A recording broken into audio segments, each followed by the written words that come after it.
Hello বন্ধুরা, আবারও নিয়ে চলে এসেছি মজুমদার হেসেলে আরেকটা নিউ রেসিপি। আজ বানাবো মাছের মাথা দিয়ে বাঁধাকপির ঘন্ট। যেহেতু এখন অফ সিজনের বাঁধাকপি, তাই জন্য প্রথমেই কিন্তু সেদ্ধ করে নিলাম, তারপর জল ঝরিয়ে নিলাম। এবার কড়াইতে তেল দিয়ে প্রথমে মাছের মাথাটাকে ভেজে নেব।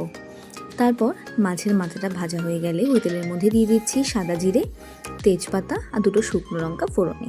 দিয়ে দিচ্ছি পরিমাণ মতন লঙ্কা বাটা, পরিমাণ মতন আদা বাটা দিয়ে ভালো করে নাড়িয়ে এবার তার মধ্যে দিয়ে দিচ্ছি মাছের মাথাটা দিয়ে 1 মিনিটের মতন একটু নাড়িয়ে তারপর দিয়ে দিচ্ছি সেদ্ধ করে রাখা বাঁধাকপিটা দিয়ে আবারও ভালো করে উল্টে পাল্টে দিয়ে মাছের মাথাটাকে খুন্তি দিয়ে আমি ভেঙে নিচ্ছি। তাতে কি হবে, পুরো বাঁধাকপির সাথে মাছের মাথাটা মিশে যাবে। এবার দিয়ে দিচ্ছি পরিমাণ মতন লবণ, পরিমাণ মতন হলুদ দিয়ে ভালো করে নাড়িয়ে নিচ্ছি 2 থেকে 3 মিনিট।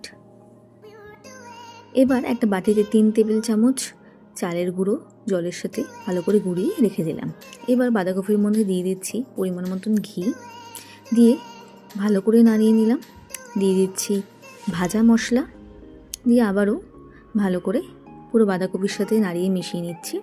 এবার দিয়ে দিচ্ছি পরিমাণ মতন গরম মশলার গুঁড়ো দিয়ে 2 মিনিটের মতন নাড়িয়ে দিয়ে দিচ্ছি ওই গুলিয়ে রাখা চালের গুঁড়োর জলটা দিয়ে ভালো করে নাড়িয়ে নিলে কিন্তু থকথকে ব্যাপার চলে আসবে। তারপর চিনি দিয়ে একটু নাড়ালে রেডি হয়ে যাবে বাঁধাকপির ঘন্ট।